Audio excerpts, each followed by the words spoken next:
Alors, bonjour, chers paroissiens de Sainte-Suzanne et Jésus-Lumière du Monde. Welcome, dear parishioners, friends. I'll start in French and then I'll go to English. Alors, bienvenue à notre rencontre ce matin. Le message, je vous donne ces jours-ci des messages sur comment vivre une vie contemplative dans ces temps difficiles. La semaine passée, j'ai parlé de la gratitude, l'importance de la gratitude. Et aujourd'hui, j'ai parlé de le silence et la méditation. C'est-à-dire, et voici le point essentiel, si vous coupez le YouTube, au moins vous aurez l'essentiel. L'essentiel, c'est qu'il faut qu'on vive de l'intérieur vers l'extérieur et non pas de l'extérieur vers l'intérieur. Et je pense que quand on vit de l'extérieur vers l'intérieur, qu'on absorbe tous les problèmes du monde, la COVID, les problèmes des États-Unis, etc., on est troublé et on devient troublé, et on devient déprimé, etc.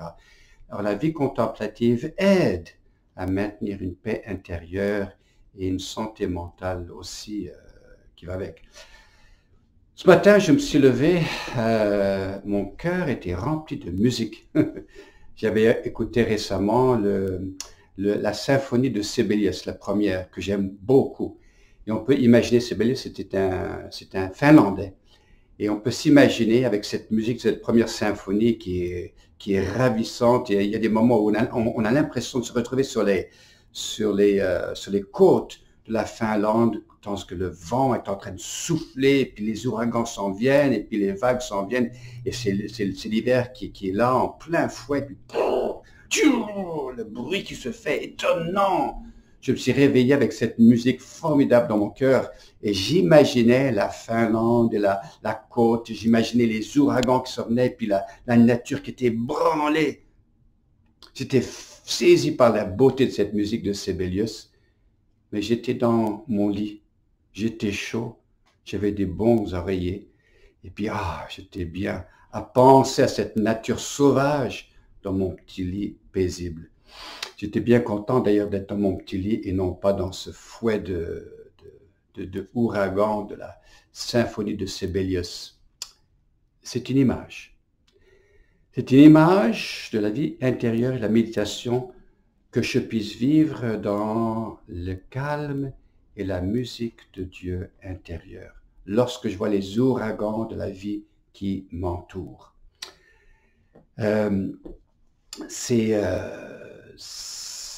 Beaucoup de gens vivent plutôt dans l'ouragan, plutôt que dans la chaleur de leur lit. Alors ça crée immensément de problèmes. Alors on voit les problèmes de la COVID, on voit les problèmes des États-Unis, on voit les problèmes de l'économie, etc. Et tout ça nous ébranle et on devient découragé. Mais vivre une vie contemplative, méditative, là, c'est de vivre de par l'intérieur, dans cette harmonie avec Dieu, dans le silence intérieur. Je vous donne un exemple là, un exemple un peu peut-être farfelu, mais imaginez un jeune couple qui regarde comme ça CNN ou Fox News ou je ne sais pas trop quoi, puis qui voit tous les problèmes de l'Éthiopie, des États-Unis, qui vient les statistiques sur les COVID, et qui se tiennent par la main, qui regardent, disent « Oh Seigneur, tout va mal, oh Seigneur, on va être écrasé, on va tout perdre ». Or, la semaine suivante, le petit couple va voir le docteur qui leur annonce, parce qu'elle a un petit peu mal au ventre, « Mademoiselle, madame, vous êtes enceinte, vous attendez votre premier enfant, félicitations. » Oh, ça change tout pour le petit couple, ça change absolument tout. Même s'il y a des problèmes dans le monde, même s'il y a des ouragans quelconques, symboliquement parlant, il y a une joie intérieure, on a un enfant qui s'en vient, on se prépare à ça, on s'en fout. C'est pas qu'on s'en fout des problèmes du monde, mais notre première priorité, c'est de nourrir cet enfant qui s'en vient dans le monde, préparer son petit berceau, préparer, donner la bonne nouvelle à la famille, etc. Alors ça change toute la perspective. C'est plus les ouragans extérieurs qui détruisent tout, mais c'est la joie intérieure qui enveloppe tout. Je pense que c'est de ça qu'il faut qu'on vive comme chrétien durant ce temps de la pandémie. C'est retrouver la musique intérieure de Dieu dans le silence. Alors comment est-ce qu'on fait ça? Très pratique. Qu'est-ce qu'on fait pratiquement? Ben, moi, je vous suggère, moi, je le fais tous les jours. Il faut faire au moins 5 minutes le matin, 5 minutes le soir. Ensuite, éventuellement, 10 minutes le matin, 10 minutes le soir. Moi, j'en fais plusieurs heures par jour de silence comme ça avec le Seigneur. On commence d'abord par, à mon avis, faire un petit peu d'exercice, mais exercice contemplatif, c'est-à-dire une bonne marche avant de faire notre temps de silence, ou peut-être du yoga, ou quelque chose comme ça, pour un petit peu mettre le corps à la paix. Et ensuite, pour rentrer dans la méditation, qu'est-ce qu'on fait? Je pense que on s'assoit d'une façon calme, on s'assoit ou on se met dans la position lotus comme je le fais avec des petits coussins là pour me retenir la colonne. Mais et là, on regarde les Écritures saintes ou on regarde un scène de la nature et puis on commence à répéter un petit verset qui nous touche. Le Seigneur est ma lumière et mon salut. De qui aurais-je crainte? Je répète, le Seigneur est mon salut et ma lumière. De qui aurais-je crainte? Le Seigneur est ma lumière et mon salut. De qui aurais-je crainte? Hein? Les moines anciens nous disaient qu'il faut lire les 2 livres de la Bible, la nature et les Écritures saintes. Alors on s'assoit, on lit tranquillement, on répète un petit verset, et là, on se permet d'être calme intérieur et commencer à écouter la musique intérieure de la voix de Dieu. Si vous n'avez pas l'habitude et vous trouvez ça difficile de vous trouver dans le silence, alors ce que vous pouvez faire, c'est prendre la musique que vous aimez, hein, prendre la musique, l'écouter, cette musique-là, et tranquillement baisser le volume, jusqu'à ce qu'il n'y ait plus de son du tout, et rester dans ce calme. On fait lentement comme ça, musique, tranquillement on baisse le son, et puis là, quand c'est éteint, là, on reste dans le silence. Alors la contemplation, hein, ce qui est un peu comme la méditation, méditation c'est silence intérieur, mais la différence pour un chrétien, c'est que dans le bouddhisme, la méditation, qui est ce détachement des attaches karmiques pour séparer les skadhanas de ma vie, pour essayer de rentrer dans la vie de bodhisattva, qu'on dit, hein, se détacher, c'est rentrer dans le rien. Le chrétien, au contraire, c'est pas rentrer dans le rien, c'est rentrer dans la présence immense, dans cet océan de la présence de celui qui habite toutes choses et qui m'habite ici et maintenant de sa présence amoureuse. Alors, on s'assoit 5 minutes, on prend un petit verset, on le répète, et on écoute les Écritures saintes, on écoute la musique intérieure de ce silence de Dieu. Je vous suggère de faire ça 10 minutes le matin, 10 minutes le soir, ou 5 minutes le matin, 5 minutes le soir. Et là-dedans, de se mettre dans la présence du moment présent. Comme disent les bouddhistes japonais, Ichigo, Ichi-e. Ichigo, Ichi-e. Ça veut dire quoi ça? C'est-à-dire maintenant et ici. Alors, maintenant et ici, je suis là. Je me laisse imbiber de la présence du Seigneur et je retrouve ma paix dans sa présence amoureuse avec une parole qui dit « Le Seigneur est ma lumière et mon salut, de qui aurais-je crainte ?» On donne tout ça au Seigneur tous les jours. Alors je vous invite à le faire. Quelques petites nouvelles de la paroisse rapidement. Là, il y a une très très belle crèche à Saint-David, créée par les Maronites, et une très très belle crèche de Noël, immense dans les 2 cas. Marianne l'a fait par nos jeunes et certains de nos adultes ici à Marianne-la-Paix. On va vous inviter, si ça vous intéresse, au courant du temps de l'Avent et de Noël, de venir visiter. Alors soyez aux aguets pour voir les informations là-dessus. Vous allez voir, ce serait une belle occasion d'amener vos petits-enfants, de venir vous-même, d'amener vos amis qui sont loin de la foi, de venir voir la simplicité de la contemplation de ce mystère si simple. Il n'y avait même pas 25 personnes au premier Noël à Bethléem. Ils étaient même pas 6 ou 7. Alors nous sommes choyés d'avoir juste 25 personnes à nos messes de Noël. Alors, bon courage tout le monde. Je vais switcher en anglais. Sorry about being long in French there, but My message today, I'm giving you a series of reflections on how to live contemplatively. Live contemplatively. That is a source of great joy, great joy. It's hard to describe. I spent 2 months, not this past January, but the January before, 2 months alone in a little cabin in the middle of winter with -30 outside in complete stillness and silence. What an experience of heaven it was. It's hard to describe. But when we develop a contemplative life, we do find inner stillness. So my basic message today is this, most of us live from the exterior inwardly. In other words, you absorb all of CNN's news. You absorb all the Fox bad news. You absorb the news about the problems in the world. And you absorb all the latest statistics on COVID. And you go, oh my God, the world is falling apart. I can't live anymore. Okay, that's living from the exterior to the interior. You will always be troubled. On the contrary, we need to live from the interior to the exterior. Let me give an example. I said this morning that I woke up filled with the music of Sibelius. Imagine, I'd been listening to the first symphony of Sibelius, which is powerful in its expression of the vivid explosion of hurricanes and winds and so on in Finland.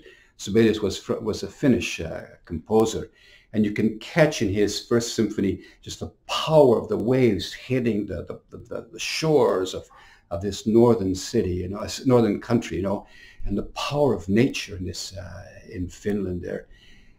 And as I was listening to the music, it was inside of me, of course. Inside this music, I just felt just carried by the power, because I love nature. I love the power of wind. I love the power of the elements, And as I was feeling this power, I was in the warm, cozy bed of my bedroom with a wonderful pillow.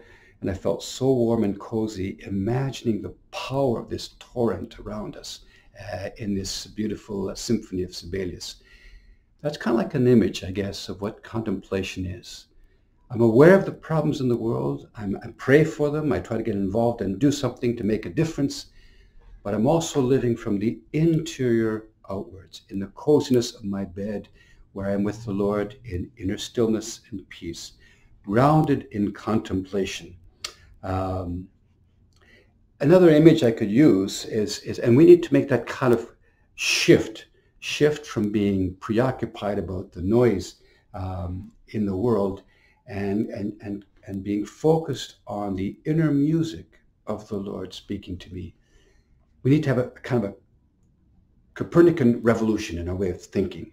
Let me give an example. A young couple are watching CNN and Fox News, and they're saying, oh my God, everything's going apart. I can't sleep anymore. So they go see the doctor next week because she's having some kind of, uncomfortableness in her body. And the doctor says, you're pregnant. Great news. So the young couple hear that, they explode with joy, and they go back home. They're still aware that we've got the COVID crisis. They're still aware that there's problems in the world. They still know about the Ethiopian tragedy right now. They know about these problems. But there's an inner joy in their lives because now they're expecting new life, and it changes everything. A Copernican revolution in their way of seeing life. Oh yes, there are problems around, and they'll get involved and do what they can. But there's an inner joy that they're having new life in their family. That's what contemplation is. It's beginning my day, 5 minutes in the morning, 5 minutes in the evening, 10 minutes in the morning, 10 minutes in the evening. As you become more mature in the spiritual life, it should be half an hour to maybe an hour morning, an hour evening, just to be in the presence of the Lord, allowing him to fill us with the stillness and the music of the Holy Spirit, who is a wonderful musician. And so how do we do that practically? Well, first thing I suggest you do before you do some contemplation is do a little bit of meditative exercise. Walking is the best, or yoga. I mean, you can do other things too, but something which is just very peaceful but repetitive.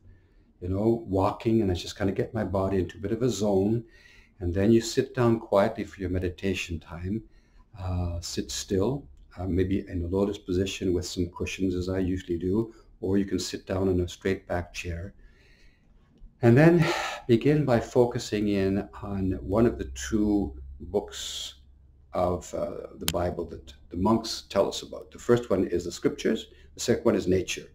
So you could take a picture, take a look at nature, look outside the window, or you could take the Bible and take a small passage of scripture, just a small passage of it. The Lord is my light and my salvation. Of whom shall I be afraid? The Lord is my light and my salvation. Of whom shall I be afraid? And just repeat this over and over again. And let the stillness and the power of those words begin to enter into my spirit. So you sit straight, breathe in and out peacefully, take that little scripture passage or look at a beautiful scene in nature around your home and just look at it and don't think of anything. That's the discipline of contemplation and meditation, is don't think about anything. Now, that's hard to do. For those who are beginners, one of the ways you could do it, I suggest, is maybe put some gentle music that you really like. Listen to it, get yourself in the mood of the music, and then slowly lower the volume until it's down to nothing and there's no more volume, and then remain still in that silence. Okay, so then you just basically repeat this little verse and begin to hear the inner music of the Lord speaking to us. Now, it takes a while to learn how to do this. I've been doing it for pretty close to 50 years, so it's nothing new for me. But to be able to take that time each morning, just in the stillness of your heart, and just hear the inner music of God. And then after 5 minutes, just open your eyes and say an Our Father. See, prayer is not first of all words. I mean, the Our Father and the Hail Mary are wonderful prayers for sure, but they're not expressively prayer. Prayer is fundamentally a relationship. It's like elevating my heart to the Lord. And the Our Father and the Hail Mary help me to get into the presence of the Lord. And so, I think that's enough for today. But just encourage you as a spiritual exercise during this pandemic, if you want to find inner stillness and not find yourself devastated by all the problems around us. Last week's message was on the spirit of gratitude. Today is on developing a life habit of daily contemplation. Okay, I could say a lot more, but next week we'll talk about simplicity of lifestyle. It's so important. Just a few little pieces of information. We're into the Advent season and Christmas. So for you parishioners from Mary Queen of Peace, St. David's, St. Suzanne's, you're very welcome to come and visit some of our creches. We've got in Mary Queen of Peace a very beautiful creche. It's just about finished, made by the young people and some of our adults. It's really lovely. And at St. David's is a gorgeous creche. They're huge. If you want to come and visit them, just give us a call and you'd be very welcome to go. Bring your grandkids along and take some time just to kind of look at the scene and explore the beauty of it. I actually gave this morning in the Facebook some pictures of the creche at St. David's. Okay, so during the Advent season at Christmas, you'd be welcome to come and just spend some time in front of the creche and just contemplate the presence of the Lord. And then if you want to bring a gift to the Lord, you don't have to bring gold or frankincense or myrrh. Just a can of peas will probably do, and we'll bring that to the food bank. So Lord bless you. We need to live from the inwards towards the outwards. We need to live from my inner being to see the outside world and serve it, and not go the other way around, absorb the outer world into my world. Okay, so God bless you. Have a great day, everybody. And my message next week will be on simplicity of lifestyle.